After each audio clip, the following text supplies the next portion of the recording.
ಎಲ್ಲರಿಗೂ ನಮಸ್ಕಾರ. ನನ್ನ ಪಾಕಶಾಲೆಗೆ ನಿಮ್ಮೆಲ್ಲರಿಗೂ ಸ್ವಾಗತ. ಇವತ್ತೊಂದು ನಾನು ಸೂಪರ್ ರೆಸಿಪಿನ ಹೇಳ್ಕೊಡ್ತಾ ಇದ್ದೀನಿ. ತುಂಬ ಈಸಿ ರೆಸಿಪಿ, ಕ್ಯಾರೆಟ್ ಬ್ರೆಡ್ ಕೀರ್ ಅಂತ ಹೇಳಿಬಿಟ್ಟು. ಇದು ನಮ್ಮ ಅಮ್ಮನ ರೆಸಿಪಿ.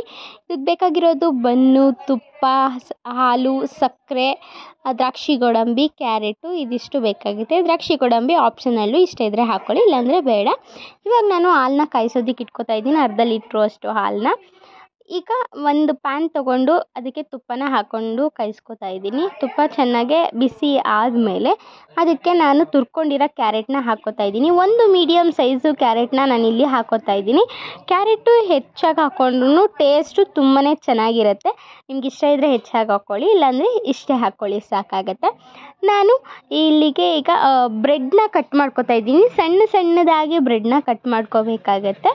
ನಾವು ಇದನ್ನು ತುಪ್ಪದಲ್ಲಿ ಹುರ್ಕೋಬೇಕಾಗುತ್ತೆ, ಅದಕ್ಕೋಸ್ಕರ ಸಣ್ಣದಾಗಿ ಬ್ರೆಡ್ನ ಕಟ್ ಮಾಡ್ಕೊತಾ ಇದ್ದೀನಿ.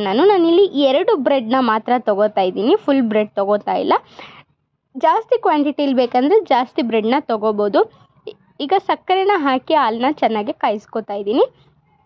ಚೆನ್ನಾಗಿ ತುಪ್ಪದಲ್ಲಿ ಹುರಿದಿದ್ದ ಕ್ಯಾರೆಟಿಗೆ ಬ್ರೆಡ್ನ ಹಾಕ್ಬಿಟ್ಟು ಇದನ್ನು ಕೂಡ ಚೆನ್ನಾಗಿ ಫ್ರೈ ಮಾಡ್ಕೊತಾ ಇದ್ದೀನಿ. ಆನಂತರ ದ್ರಾಕ್ಷಿ ಗೋಡಂಬಿ ಹಾಕಿ ಫ್ರೈ ಮಾಡ್ಕೊತಾ ಇದ್ದೀನಿ.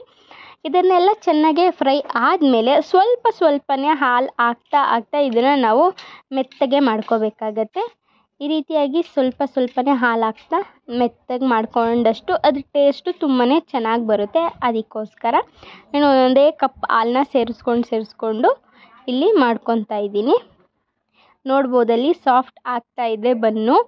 ಇದು ನಮ್ಮಮ್ಮ ಯಾವಾಗ ನಾವು ತುಂಬ ಚಿಕ್ಕ ವಯಸ್ಸಲ್ಲಿ ಇದ್ದಾಗ ಮಾಡಿಕೊಟ್ಟಿದ್ದು ರೆಸಿಪಿ. ಆಗಲೇ ತುಂಬ ವರ್ಷ ಆಯಿತು, ಒಂದು 10 ವರ್ಷನೇ ಆಯಿತು ಅನಿಸುತ್ತೆ ನಮ್ಮಮ್ಮ ಈ ರೆಸಿಪಿ ಮಾಡಿ.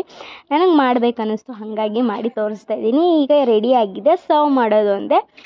ತುಂಬಾ ಟೇಸ್ಟಿಯಾಗಿ ಕೂಡ ಬಂದಿದೆ. ನನಗಂತೂ ತುಂಬಾ ಇಷ್ಟ ಆಗಿತ್ತು ಫಸ್ಟ್ ಟೈಮ್ ತಿಂದಾಗಲೇ. ಹಾಗಾಗಿ ನಾನು ಈ ರೆಸಿಪಿನ ನಿಮ್ಮ ಜೊತೆನೇ ಹಂಚ್ಕೋತಾ ಇದ್ದೀನಿ. ಇದು ಒಳ್ಳೆ ನೋಡೋದಕ್ಕೆ ಫಲೂಡ ಥರನೂ ಕಾಣ್ತಾ ಇದೆ, ಟೆಕ್ಸ್ಚರು ಐಸ್ ಕ್ರೀಮ್ ಥರನೂ ಬರ್ತಾ ಇದೆ. ನೋಡೋದಕ್ಕೇ ತುಂಬಾ ಬ್ಯೂಟಿಫುಲ್ ಆಗಿದೆ, ಟೇಸ್ಟ್ ಕೂಡ ಅಷ್ಟೇ ಬ್ಯೂಟಿಫುಲ್ ಆಗಿದೆ ಅಂತಲೇ ಹೇಳ್ತೀನಿ. ನೀವು ಕೂಡ ಈ ರೆಸಿಪಿನ ಟ್ರೈ ಮಾಡಿ.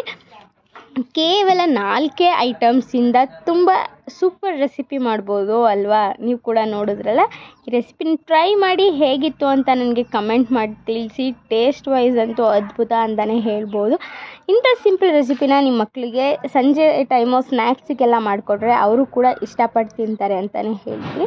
ಇದೇ ರೀತಿ ಸಿಂಪಲ್ ವಿಡಿಯೋಗಳಿಗಾಗಿ ನನ್ನ ಚಾನಲ್ನ ಸಬ್ಸ್ಕ್ರೈಬ್ ಆಗಿ, ಹಾಗೆ ನನ್ನ ಫೇಸ್ಬುಕ್ ಆ್ಯಂಡ್ ಇನ್ಸ್ಟಾಗ್ರಾಮಲ್ಲಿ ಕೂಡ ಫಾಲೋ ಮಾಡಿ ನನಗೆ ಸಪೋರ್ಟ್ ಮಾಡಿ. ಎಲ್ಲದಕ್ಕೂ ಟೇಕ್ ಕೇರ್.